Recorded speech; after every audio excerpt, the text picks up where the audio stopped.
नमस्कार, मैं मनीष स्वागत करता हूं आपको अपने इस यूट्यूब चैनल पे। दोस्तों, बिहार दरोगा का पीटी का एग्ज़ाम आज 2 पालियों में संपन्न हुआ। तो जिस तरीके के प्रश्न आए थे उससे एक्सपेक्टेड कट ऑफ की बात हम करेंगे कि कितना कौन से कैटेगरी में जा सकता है। ठीक है, तो तमाम जो कैटेगरी है उसका हम एनालिसिस करेंगे, लेकिन उससे पहले हम देख लेते हैं ये जो आपका पेपर था। आपको भी पता है कि बिहार में कोई भी पेपर ऐसा नहीं होता है कि जो कि बाहर ना आए, उसका स्क्रीनशॉट। तो कुछ जो वायरल हो रहे हैं उसी को देख लेते हैं कि किस तरह के प्रश्न आए हैं। मैं डिटेल में प्रश्न का चर्चा नहीं करूँगा, एक ओवरव्यू लेते हैं कि किस तरह के प्रश्न हैं और इस तरह के प्रश्न में कितने कट ऑफ जा सकते हैं। तो कट ऑफ का इस पे क्या इफेक्ट पड़ेगा, जैसे आप देखेंगे कि यहाँ पे पूछा गया था चाय उत्पादन में प्रथम स्थान कौन सा राज्य का है, तो ये तो आसान क्वेश्चन था। उसके बाद ये असम इसका आंसर हो जाएगा। और जैसे क्वेश्चन पूछे गए थे भारत में फ्यूचर इंजीनियरिंग प्रोग्राम किसके द्वारा शुरू किया गया है, तो ये सब थोड़ा सा अगर आपने डीप में पढ़ा है यानी कि करंट अफेयर्स पढ़ा है तो कर पाएंगे, नहीं तो ये भी नहीं हो पाएगा। अगला देख लेते हैं यहाँ पे उरु नो डोई जो रोनोदय योजना जो है, इसका हिंदी इस तरह से रोनोदय। ठीक है, थोड़ा सा डिफ़िकल्ट है। तो ये योजना है वो कौन से राज्य में प्रारंभ हुआ है, ये नॉर्थ ईस्ट के राज्य हैं, तो ये भी थोड़ा सा आपके लिए थोड़ा सा दिक्कत वाला हो सकता है। उसके बाद 33वें 2024 ओलंपिक खेलों की मेज़बानी किसके द्वारा होगी, तो ये तो थोड़ा सा आपको मतलब कि इजी लग रहा होगा कि पेरिस के द्वारा किया जाएगा। तो ये क्वेश्चन थे, और भी क्वेश्चन मैं दिखा देता हूँ कि देखिए मिक्सचर है, ऐसा नहीं है कि एकदम से इजी है।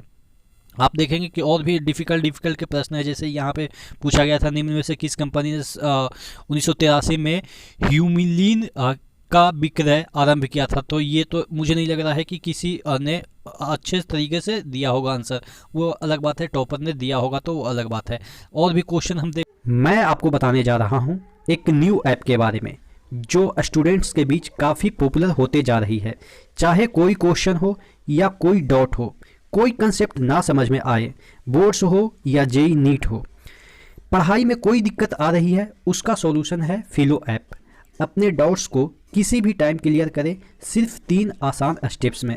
सबसे पहले प्ले स्टोर या ऐप स्टोर से डाउनलोड करें, फिर अपने फ़ोन नंबर से साइन अप करें, अपने क्वेश्चन का पिक्चर लें या टाइप करके उसे सबमिट करें।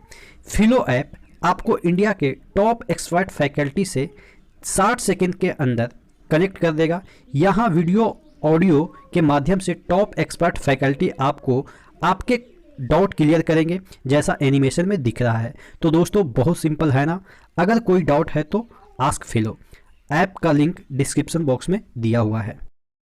देख लेते हैं। जैसे कि आपका ये क्वेश्चन है 1942 में अखिल भारतीय राष्ट्रीय कांग्रेस भारत छोड़ो आंदोलन छेड़ा, तब भारत का वायसराय कौन था, तो ये तो आपको 1942 का जो वायसराय है वो आपको पता है।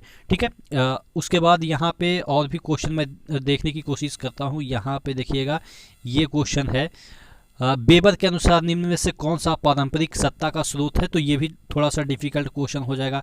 किस संस्था ने इसरो के उपयोग के लिए क्रायोजेनिक प्रोपेलेंट टैंक का विकास किया है, C32 LH2 का विकास किया है, तो ये थोड़ा सा इजी क्वेश्चन है, लेकिन मुझे नहीं लग रहा है कि इजी भी है। जो नहीं जानते हैं उनके लिए डिफ़िकल्ट क्वेश्चन है। उसके बाद है इम्पेक्स एक इंडेक्स है, इसका संबंध किससे है, तो आपको बताना है इम्पेक्स का संबंध किससे है, तो ये भी थोड़ा सा मुझे लग रहा है कि डिफ़िकल्ट क्वेश्चन हो जाएगा। तो टोटल एवरेज और भी क्वेश्चन की हम बात करें तो यहाँ पे देखिएगा ये वही वाला क्वेश्चन है, और मैं यहाँ पे आपको दिखाऊं तो गांधार शैली समन्वय है, तो ये तो अक्सर पूछा जाता है, तो ये थोड़ा सा मीडियम लेवल का है। भारत में संघीय न्यायालय की स्थापना किस अधिनियम के या रिपोर्ट के तहत हुई, तो ये भी आपको थोड़ा सा मतलब कि मीडियम टाइप का दिख रहा होगा। उसके बाद यहाँ पे सप्त क्रांति की अवधारणा का प्रतिपादन किसने किया था, तो ये थोड़ा सा डिफिकल्ट हो जाएगा क्योंकि सप्त क्रांति जल्दी कहीं पूछा नहीं गया था। तो थोड़ा सा मैं यहाँ पे भारतीय वन अनुसंधान, तो ये तो सही है कि देहरादून आपको ईजी लग रहा होगा। उसके बाद और भी क्वेश्चन मैं देख लेता हूँ कि कैसे क्वेश्चन है, उसके बाद डिफिकल्ट मतलब कि आएंगे।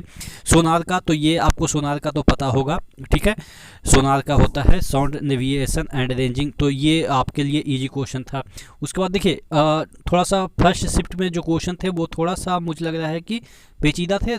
सेकंड शिफ्ट में थोड़ा सा मतलब कि थोड़ा सा आप कह सकते हैं इजी क्वेश्चन पूछे गए थे।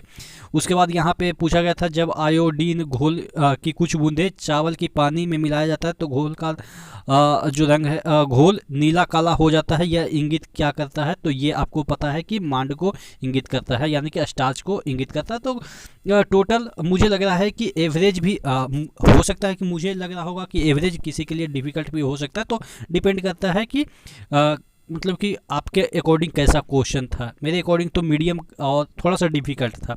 आपके अकॉर्डिंग कैसा है वो आप जानते ही होंगे। भारत के किस राज्य में कटी बिहू महोत्सव आयोजित होती है? तो बिहू फेस्टिवल तो आपको पता ही है।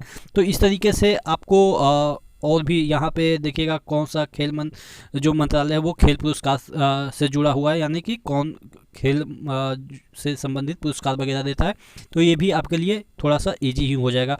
उसके बाद यहाँ पे किस देश के प्रधानमंत्री 15वीं पूर्वी एशिया शिखर सम्मेलन की अध्यक्षता की? तो थोड़ा सा ये डिफ़िकल्ट हो जाएगा क्योंकि ये करंट अफेयर्स का है, और करंट अफेयर्स उतना मतलब डीपली थोड़ा सा डीपली तो नहीं कह सकते, ऊपर का ही पूछा गया था, लेकिन ये थोड़ा सा डिफ़िकल्ट हो जाएगा याद करना। उसके बाद इंडिया इन साइज, इंडिया का साइज कितना है? तो आपको पता है कि 7वां नंबर पे है इंडिया का साइज, तो ये भी सही क्वेश्चन है। उसके बाद भारत का एक प्रथम सौर संचालित टेक्सटाइल मिल का निर्माण की जाएगी, तो ये थोड़ा सा आपके लिए डिफ़िकल्ट क्वेश्चन हो सकता है, ठीक है। तो ये टोटल मिला के कहने का मतलब ये है कि मॉडरेट टू हाई लेवल के क्वेश्चन पूछे गए थे। मीडियम तो मुझे सॉरी ईजी तो नहीं कह सकते हैं।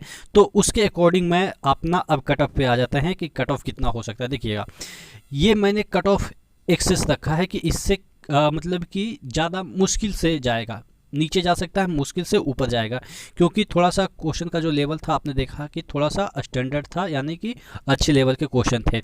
तो जनरल का अगर मेल की हम बात करें तो 62 प्लस जाएगा, फीमेल की बात करें तो आपका 50 प्लस जा सकता है, ठीक है। और अगर EWS की बात करें तो EWS में थोड़ा सा कम जाएगा 59, और अगर हम बात करें फीमेल की तो 46 जा सकता है।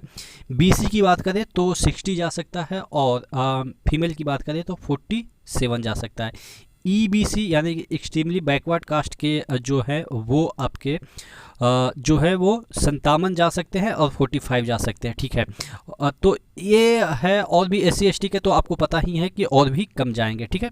हालांकि मैंने यहाँ पे लिखा नहीं है, छूट गया है, लेकिन मैं आपको बता दूं कि SC ST के जो आप मान के चलो कि ये OBC से 7 या 8 नंबर SC के कम जाएंगे। SC के जो 7 या 8 नंबर, अगर हम बात करें कि जो इसकी SC की, तो यहाँ पे मैंने BC का यानी कि OBC ही मान लेते हैं, तो यहाँ पे आपके SC के 52 के अराउंड मेल में, और फीमेल में आपके ज़्यादा से ज़्यादा आपके 43 जाएंगे। और ST की अगर वैकेंसी है तो आपके यहाँ पे अगर हम ST की बात करें तो 47 से 46 के अराउंड, और फीमेल में 40 के अराउंड जाएंगे। तो ये थी एक्सपेक्टेड कट ऑफ। हो सकता है कि इससे आपका एक नंबर ज़्यादा जाए, लेकिन मुश्किल से होगा, क्योंकि आपने क्वेश्चन का लेवल देखा कि थोड़ा सा डिफ़िकल्ट था।